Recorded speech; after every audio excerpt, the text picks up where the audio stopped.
Привет-привет! Меня зовут Людмила, и вы на канале Людмила Шпакова в потоке. Наш сегодняшний разбор называется так: Его истинные чувства к вам. И у нас будет сегодня 3 позиции. Пожалуйста, выбирайте, загадывайте ваших мужчин. И для начала мы немного просигнифицируем вашего мужчину, чтобы вы поняли, что правильно угадали свою позицию, да, что правильно ее выбрали. Далее, да что ж такое-то, кривенько лежат у нас позиции наши. Далее, после сигнификации мы посмотрим, что этот человек думает о вас и о ваших отношениях, да, то есть для чего они ему, с какой целью вообще он ведет эти отношения, это взаимодействие. И, конечно же, вернемся к нашему основному вопросу: его истинные чувства к вам. Ну, конечно, мы смотрим все на сегодняшний момент, да, потому что чувства тоже могут меняться. Итак, единички. Опа! Сразу, да, сразу у нас дьявол прискакал. Дьявол. Сейчас посмотрим, о чем это.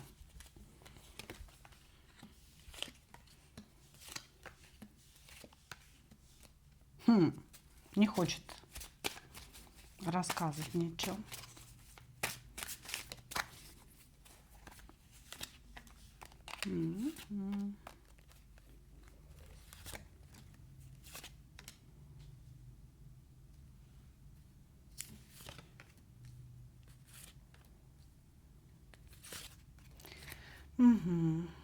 Так, ну вот смотрите. Человек привык разбивать женские сердца. Я думаю, что у него было очень много контактов с женщинами, и он как-то, знаете, вот он вообще считает себя ловеласом, он себя считает мужчиной, собственно говоря, на расхват. Привык, чтобы женщины ложились штабелями, да, перед ним. Вот, значит, здесь мужчина полностью погряз в пороках. Перевернутый дьявол говорит о том, что у него очень много зависимостей. Это могут быть различные игры, да, компьютерные, карточные, ставки, бесконечные какие-то.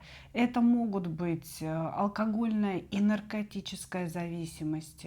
И это может быть зависимость от секса. То есть человек постоянно ищет какие-то новые сексуальные контакты для того, чтобы насытить себя, да, насытить вот этого бесконечного дьявола.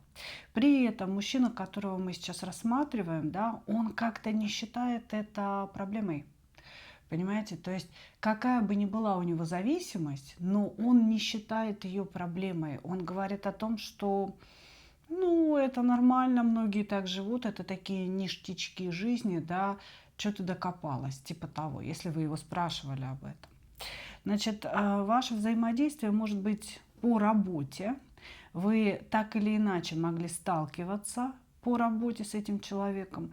И сейчас, как нам говорят, этого взаимодействия нет. Да? Смерть и блокирующая карта. Здесь, возможно, отношения как-то, знаете, свернулись. Даже не то, чтобы они закончились. Может быть, это стертые чаты в Telegram. Да, вот когда чат стирается, как раз идет вот эта энергия, да, сворачивания ситуации. Или же мужчина свернул какие-то усилия в вашу сторону. Вот, то есть сейчас не видно какого-то взаимодействия между вами. И видно, что мужчина под вот этим молчанием определенным, он по вам скучает. Скучает и работает над тем, чтобы не скучать. Я бы сказала, здесь, знаете, какая-то история, что мужчина поехал за длинным рублем. Ощущение, что это или вахтовик, или человек здесь, ну, там, где он проживал, да, здесь, там, где он проживал, закрыл какие-то, ушел с работы, какие-то основные опорные точки жизни, да, ушел с работы, продал квартиру и поехал за длинным рублем, например, куда-то за границу зарабатывать, да. То есть здесь идет закрытие какого-то этапа жизни и выход выход во что-то новое, с надеждой на то, что там будут заработки. То есть сейчас такие энергии у человека. Значит, под вот этим, под маской такого ловеласа, знающего женскую психологию мужчины, кроется у нас пажик жезлов, да, человек-пися, человек, который носится со своим жезлом и не знает, куда его уже приткнуть, по большому счету. Вообще у него весь акцент его жизни сконцентрирован, простите, только на жезле и на деньгах. Все. Я не знаю, о каких чувствах здесь может идти речь вообще. Он очень любит треугольники, четырехугольники. Почему? Потому что у него всегда много женщин.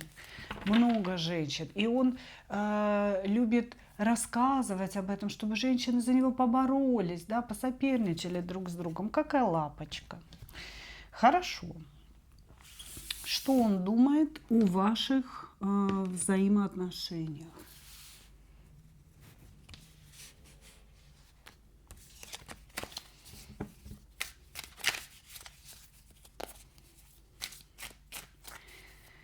Что он думает о вас и ваших взаимоотношениях?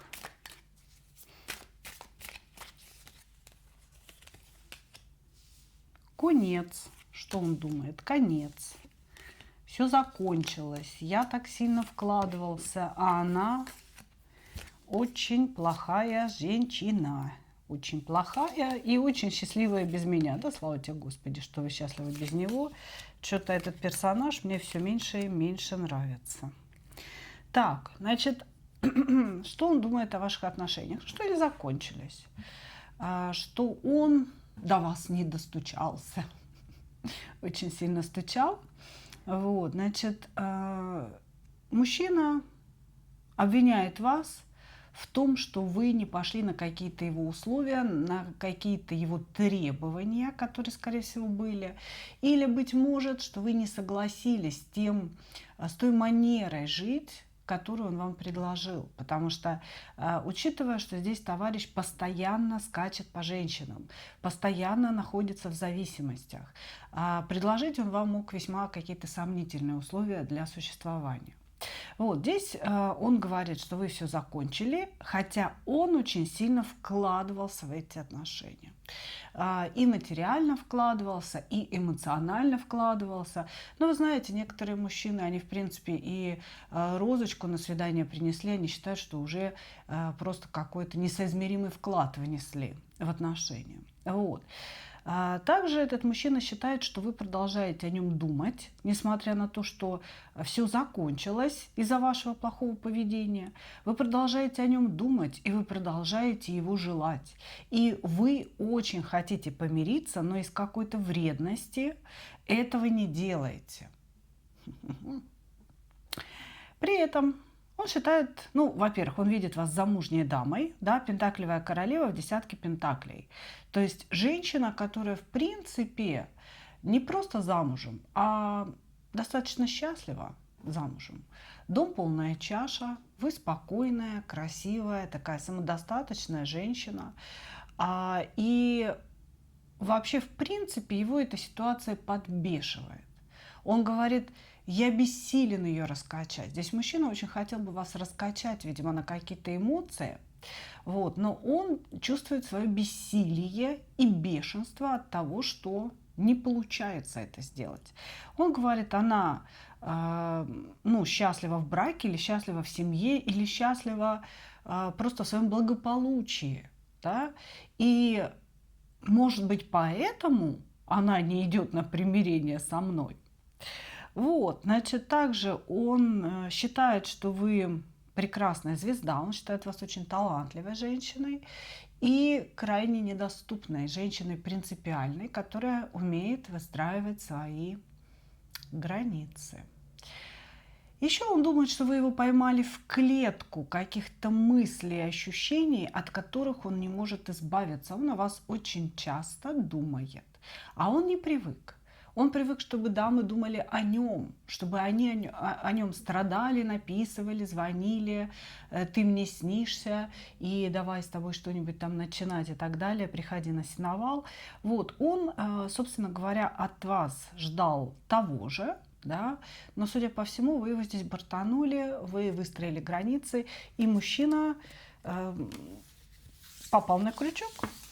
Попал на крючок. Обычно такие мужчины, да, которые имеют много женщин, много связей в своей жизни, они очень сильно ведутся как раз-таки на недоступность. Когда женщина говорит «нет», она у него, знаете, начинает вот звучать в голове, как пластинка. Хорошо. Давайте посмотрим, что у меня тут тянет и тянет микрофон. Давайте посмотрим его истинные чувства к вам. Может ли у нас перевернутый дьявол что-либо чувствовать? Ох, говорит, что вы нарциссичные. Боже ты мой. Ох, ну понятно. На том уровне, на котором этот человек может любить. Потому что здесь у него своеобразное представление о любви, понимаете? Вот на этом уровне он считает, что он вас любит. Истинные чувства к вам. Безумное желание вами овладеть.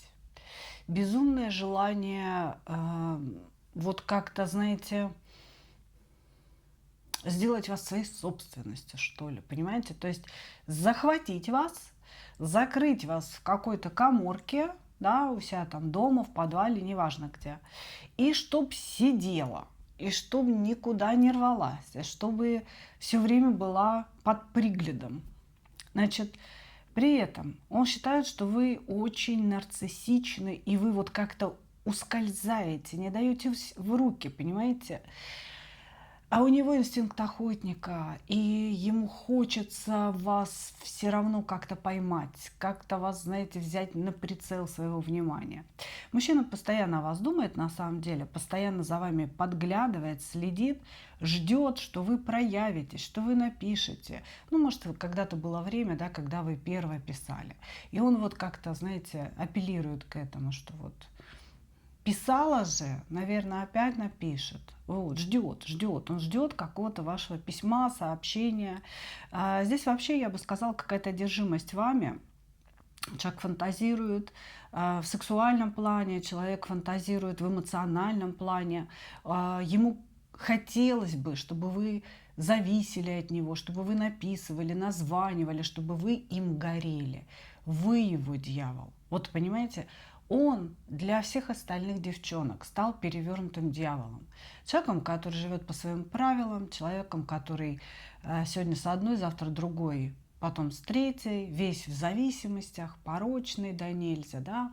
И тут на такого, как говорится, человека нашлась своя звезда, которая для него стала одержимостью, для него стала дьяволом. И эта звезда вы, судя по тому, что я здесь вижу. Вот, значит, он считает, что он влюбился, причем влюбился как-то вообще сложно и тяжко для себя. Он считает, что вы его наказание за все прегрешения, которые он, собственно, совершил с другими женщинами.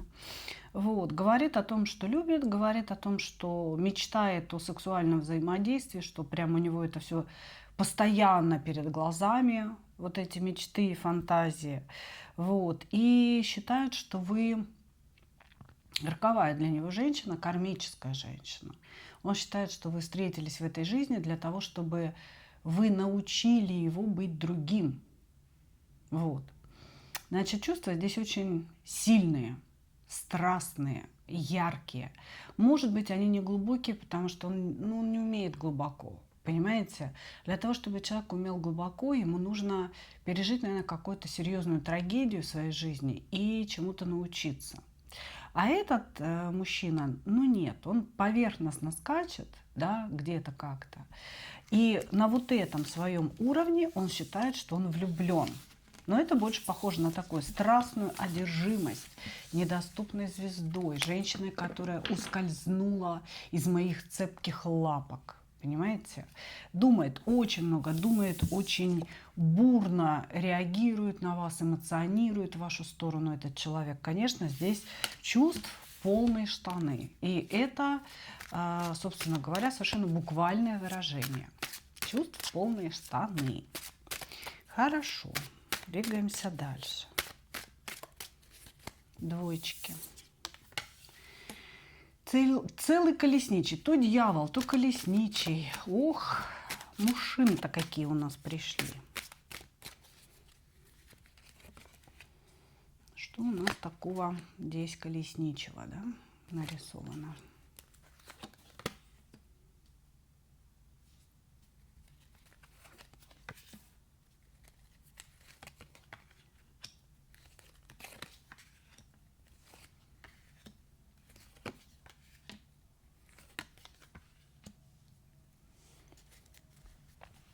Мужчина, который может брать ответственность не только за себя, но и за вас, к примеру.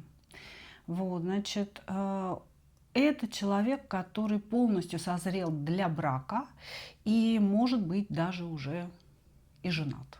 Да? То есть созрел настолько, что женился до вас. Значит, мужчина, который понимает свою мужскую роль. Понимает, что мужчина должен зарабатывать деньги, что мужчина должен немножечко жертвовать собой ради того, чтобы его близким и любимым было хорошо. И он способен жертвовать собой, он способен взять женщину на содержание. То есть для него жена – это женщина, которая не работает, сидит дома, воспитывает детей, а он это все обеспечивает. Ну вот такое у него представление, да, о браке. Вот, значит, человек очень эмоциональный, очень вспыльчивый, и это человек импульса. Вот у него сегодня, допустим, ему что-то не понравилось, он может вспылить, наругаться, накричать, вот как-то эмоционально себя повести. А, допустим, ну и этот импульс очень быстро сходит у него, да, к вечеру он уже будет просить прощения, говорить: я не прав, я во всем виноват, нести цветы, подарки и так далее. Вот. И точно так же и хорошие вести, да, то есть если он радуется, то радуется очень эмоционально. Если злится, то это всегда тоже такой вот пипец полный для кого-то, да. Вот, значит, человек очень жесткий на язык, умный и подмечающий какие-то такие моменты, да, которые другой, может быть, не заметил в ваших словах, в ваших действиях. И поэтому он умеет в разговоре как-то, знаете, так пошутить или обрубить, или что-то такое сказать, четкое, правдивое, но болезненное. То есть вот он так умеет разговаривать. Такой, знаете, прирожденный бизнесмен, хочется мне сказать.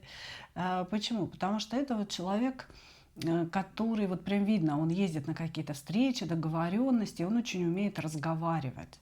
Он умеет как договариваться, так и очерчивать границы. Человек, который умеет зарабатывать деньги. Вряд ли он работает на кого-то. Да?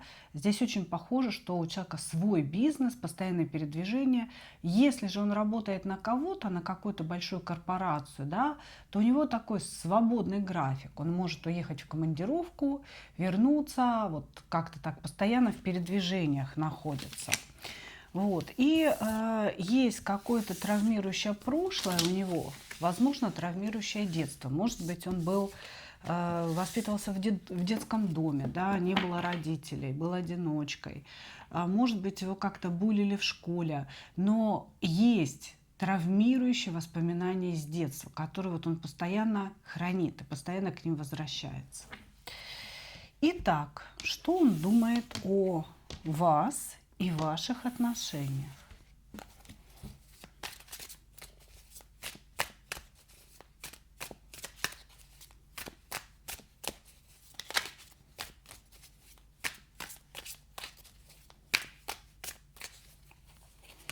Что он думает о вас и о ваших отношениях?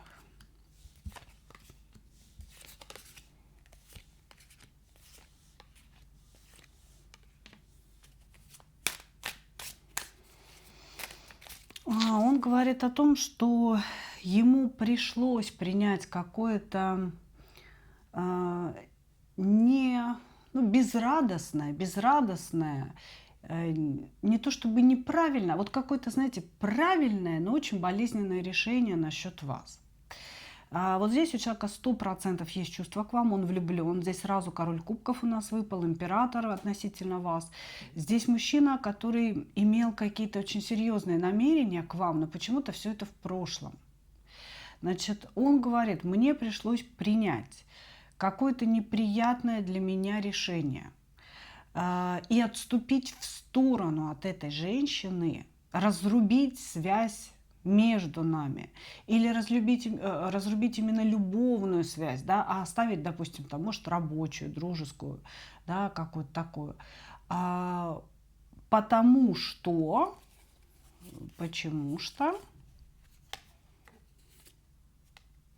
ну, слушайте, он не говорит почему, что он говорит, несмотря на то, что я влюблен.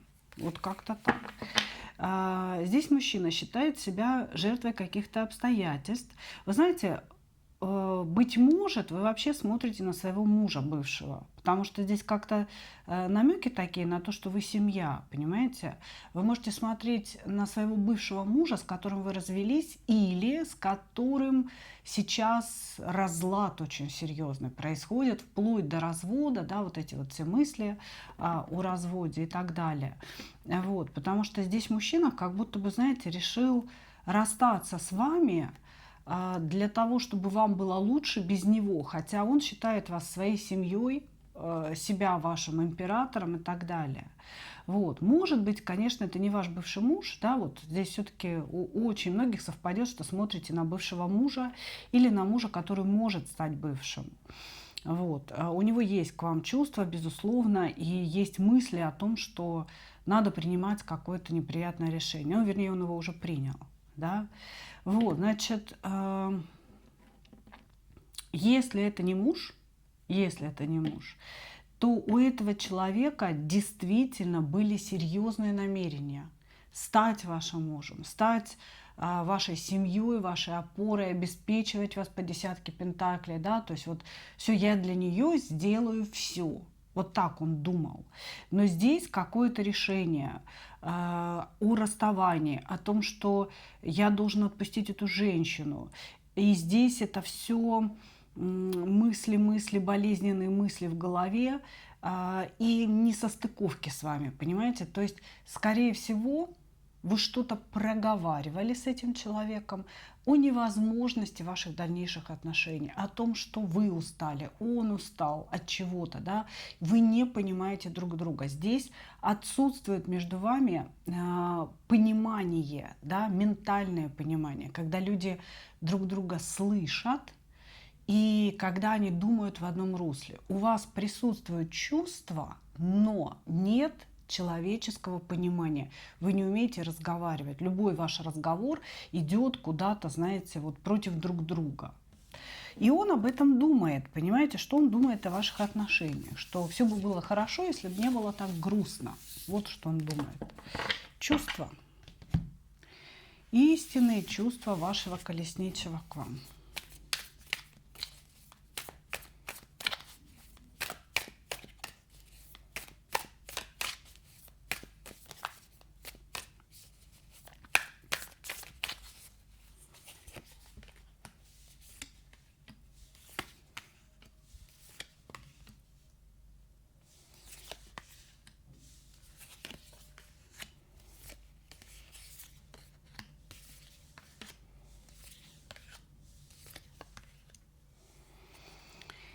Истинные чувства вашего колесничего, безумная зависимость от вас, понимание каких-то упущенных возможностей.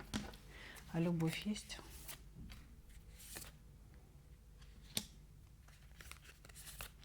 У него какая-то трагедия внутренняя, слушайте. Так, любовь-то есть? Ты мне просто скажи, это любовь или это чего вообще? Есть, конечно, любовь у него.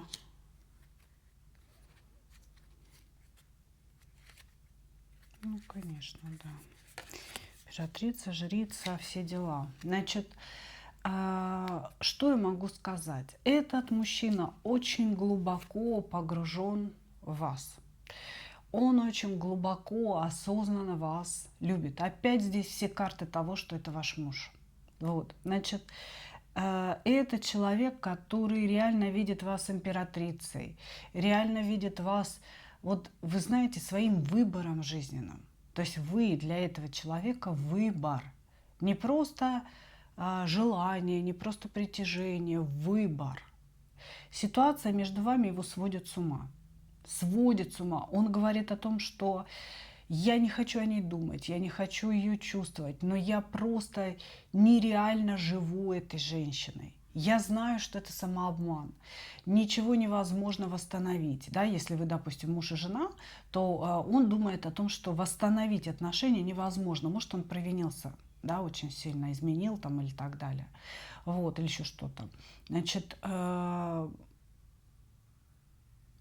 или невозможно выстроить ту связь, которую я хотел бы. Он хочет семьи с вами.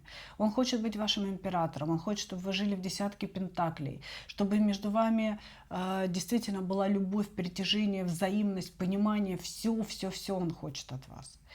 И почему-то он вот как будто бы, знаете, отрекается от этого всего, говоря, это все невозможно. Это все мои иллюзии, это самообман. Ничего невозможно построить. Очень много чувств, знаете, от которых человек пытается закрыться, которые человек, он их не обесценивает, он их принимает, эти чувства, но он пытается от них отречься, закрыться и сказать, что все это было, но прошло, потому что ничего невозможно. Да? То есть вот так вот здесь все происходит. Он знает, что он вас обижает в чем-то очень сильно, что вы страдаете из-за него, что вы пытаетесь восстановиться долго после какого-то общения, что он очень упрямый, что он не идет ни на какие компромиссы, потому что вот его эго, его направленность на себя не дает ему переступить через себя. Он это все понимает, но почему-то он не может реально через себя переступить. Понимаете? Вот. Здесь есть такая высшая точка любви, когда мужчина видит вас своей императрицей, матерью своих детей и понимает, что вы, как знаете, целый мир для него. Женщина, которая несет внутри себя прекрасный мир. Он это все осознает, это хорошо осознанные чувства любви, которые настолько замешаны на боли, что он решил, что надо от этого всего отречься. Понимаете? Он говорит, я выбираю себя, да, я зациклен на ней, да, я одержим, да, я зависим. Он безумно от вас зависим, безумно. То есть он прям эмоционально все время к вам возвращается. И он говорит, да, я зависим, я понимаю, мне плохо без нее будет. Да, мне сейчас плохо и будет плохо, еще хуже, но я должен от этого отказаться. Почему-то так. Не знаю, что там у вас за ситуация такая. Эта женщина мой урок, эта женщина мой учитель, эта женщина моя императрица, мой дьявол. В общем, вы тут все для него. Вы для него все. Ну и опять вот 4 жезлов, да, говорит о браке, о том, что человек хотел бы с вами брака, если это не ваш муж. А если это ваш муж, он очень хочет восстановления отношений, но что-то такое между вами произошло, что вот он считает это невозможно. Надо себя успокоить, отречься от этого всего, как бы и двигаться дальше. Вот какие-то такие мысли здесь у нашего колесничего. Благодарю вас, двоечки. Двигаемся дальше.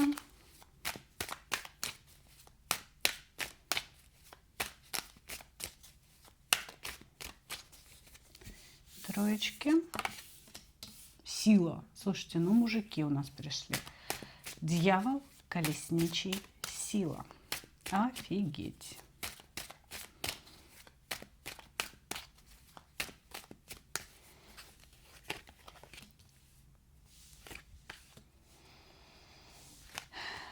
Мужчина, который сейчас стал на некий духовный путь.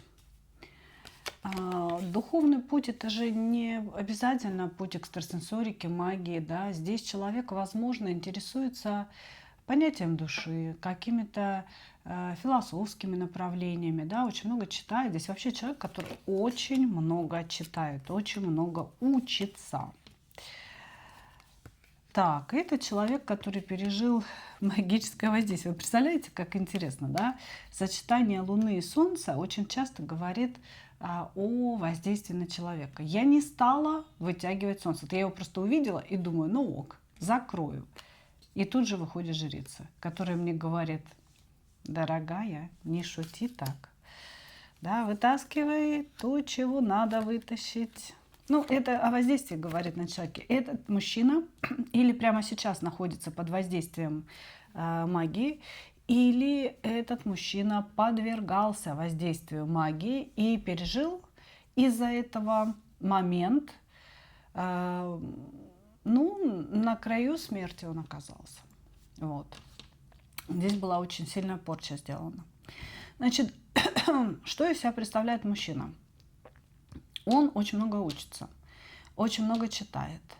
Сейчас почему-то он читает что-то, связанное с законом, да, может быть, какие-то юридические документы. Может быть, ему приходится, может, он в таком положении, что ему приходится читать юридические документы. А может быть, он учится на юриста или стал юристом по неволе, скажем так, да, пришлось. А может быть, он работает юристом, военным, то есть это человек, который вот куда-то в эту сторону, как говорится, очень-очень четко смотрит. Вот, значит, мужчина, который находится далеко от вас, то есть показано, что он далеко от вас или живет далеко, или уехал куда-то далеко. И здесь есть очень-очень большая проблема со здоровьем у него, с которой он столкнулся недавно, да, и как-то внезапно. То есть этот человек или получил ранение, или заболел очень сильно, или попал в аварию какую-то, да. И вот эта проблема, когда он находился на краю смерти, да, на краю вот этого обрыва, за которым темнота наступает, вот этот момент его внутренне перепрошил. И мужчина задумался о смыслах жизненных очень серьезно. Или здесь человек встречается со смертью каждый день, да, например, у него такая специальность, да, или он, ну, здесь вот прям по нему показано, что как будто бы он это пережил, понимаете, эту ситуацию. И у него произошла такая перепрошивка, то есть человек осознал, что есть самое важное в жизни. И стал думать о духовности, он стал думать о душе. У него здесь есть способности определенные магические, да, у самого. Может быть, они открылись после того, как эта ситуация произошла. Он стал что-то видеть, он стал что-то чувствовать. И у него сейчас вот внутренняя какая-то перестройка идет. Хорошо. Давайте смотреть. Этот мужчина может зарабатывать деньги, может быть очень таким достойным партнером для своей женщины. Он может служить женщине. Действительно, у него это прошито внутри, да, что женщине нужно служить. То есть он достаточно такой благородный, но и очень-очень сложный внутри. Понимаете? С какими-то такими своими нерушимыми установками. Вот если вы пойдете против этих установок, да, то все. Он никогда не идет на компромиссы, никогда вот как-то, знаете, не складывает внутреннего оружия. Хорошо. Что он думает о вас и ваших отношениях?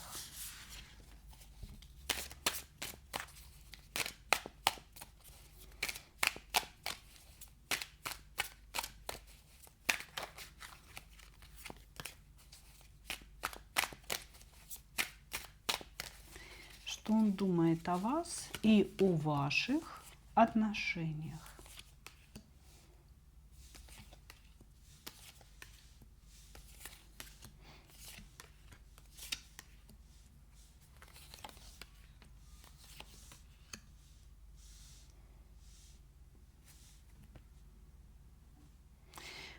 думает о том, что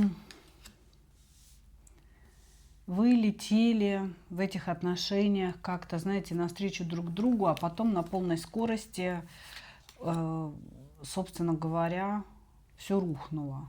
Как-то так.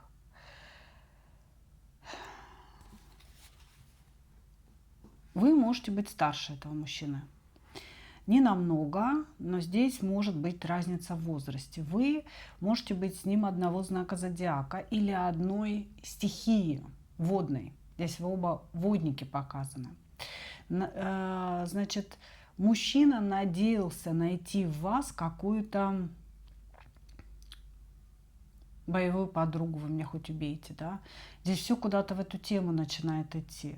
Значит, мужчина надеялся, что вы сможете стать его опорой, его партнершей, да, которая его очень-очень хорошо понимает. Вот. И он говорит, что мы с ней смотрели в одну сторону, мы с ней как-то обсуждали какое-то будущее совместное, но потом все рухнуло в один момент. Очень много переписок между вами было. И, может быть, когда вы встретились, вы поняли, что вы друг другу не подходите, что был какой-то скандал именно в момент встречи. Потому что он здесь как-то все описывает. Типа мы тянулись друг к другу, я думала, она та самая, мы вот как-то шли в одну сторону, шли, а потом бабах, и что-то пошло не так вот на полном ходу. Да, мы неслись друг к другу, а потом мы столкнулись лбами друг с другом. Человек сейчас, ну, скажем так, как-то очень болезненно относится к перспективе ваших отношений. Он говорит о том, что он выбирает ну, какую-то финансовую независимость, финансовую стабильность. И он почему-то считает, что мысли о вас, болезненные мысли о вас и ситуации, да, между вами, они ему не дают сконцентрироваться, не дают работать в полную меру, зарабатывать в полную меру. Вот здесь мужчина очень жестко как-то себя поставил. Я бы сказала, знаете, он мог сказать вам такую фразу: если ты сейчас уйдешь, то отношениям конец. Или если ты не прекратишь, отношениям конец. Или если ты сейчас положишь трубку, да, в разговоре, простите, отношениям конец. Вот.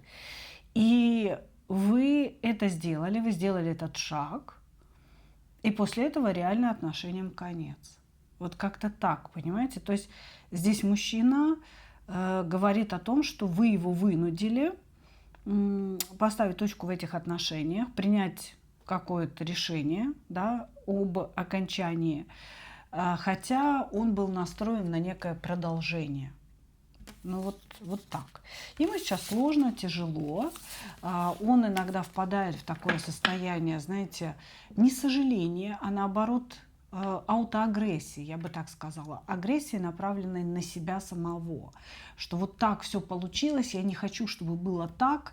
Да, и вот человек начинает себя истязать какими-то мыслями. А этот вот мужчина, скорее всего, истязает себя, может быть, физическими упражнениями, каким-то, знаете, бегом там на 10 километров быстрым темпом, не останавливаясь. Ну вот что-то такое, понимаете, как будто бы человек делает себе физически больно, но это, конечно, не какое-то самоповреждение, да, но это вот может в физических упражнениях выражаться. Делает себе больно, вот чтобы не закрались мысли о том, что надо попросить прощения, не закрылись мысли о том, что надо к вам как-то вот проявиться, вернуться, поговорить и так далее. Вот как-то он прям сам себя вот так держит. Хорошо. Какие истинные чувства у этого человека к вам?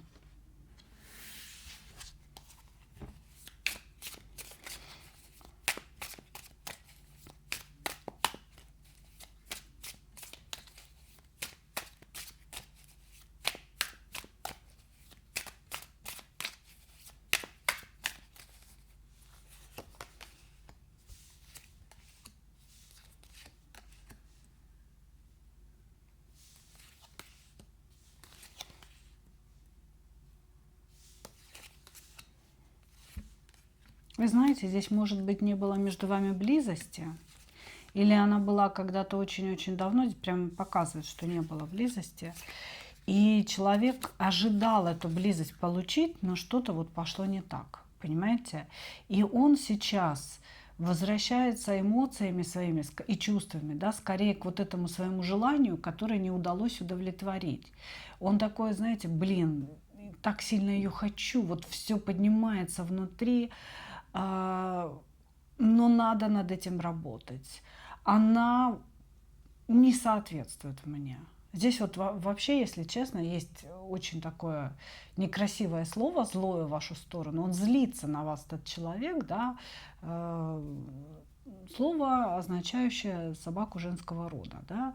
То есть, ну вот такое слово, понимаете.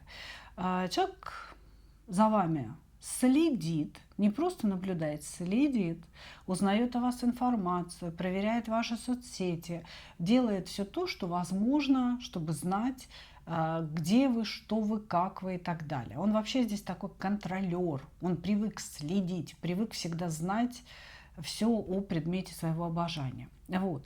Значит, очень сложно сказать, какие здесь чувства. Здесь очень много злости и сексуального желания к вам. Желание получить то, что недополучено. Понимаете, вот женщина, которая появилась, но не отдалась, скажем так, да, становится каким-то вот таким, знаете, вечно ускользающим маячком. Вот он прям здесь хочу все-таки получить, все-таки доделать то, что я там запланировал. Вот.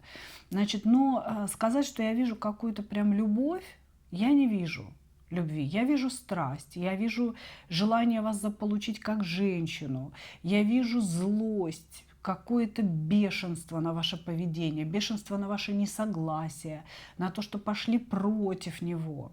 Вот, значит, и здесь человек почему-то хочет сделать вам больно. То есть вот он эмоционально обижен, расстроен, как-то у него, знаете, вот все внутри дрожит, трепещет и злится. Очень много гнева. И из-за этого, вот у него и гнев, и притяжение одновременно идет, из-за этого хочется выместить на вас свою злость, сделать вам больно, вот чтобы сбросить свою боль, чтобы сбросить свою злость. Не вижу любви, страсть вижу, страсть к вам вижу, желание вижу сделать вас все-таки своей женщиной, вот именно в постели, не своей женщиной в жизни, не то, о чем вы с ним могли планировать и мечтать, а все-таки вот добиться, прогнуть, чтобы моей была, чтобы для себя вот эту галочку поставить внутреннюю. И какая-то обида на то, что вы сказали, может, вы его унизили в разговоре, да, или в действиях своих, какая-то обида, желание отомстить, желание сделать вам больно, вот эти вот все чувства внутри присутствуют, да, но о любви здесь, к сожалению, ни слова не было сказано. Ну вот так, мои дорогие, такой сегодня у нас был разбор. Надеюсь на то, что вы получили свои ответы.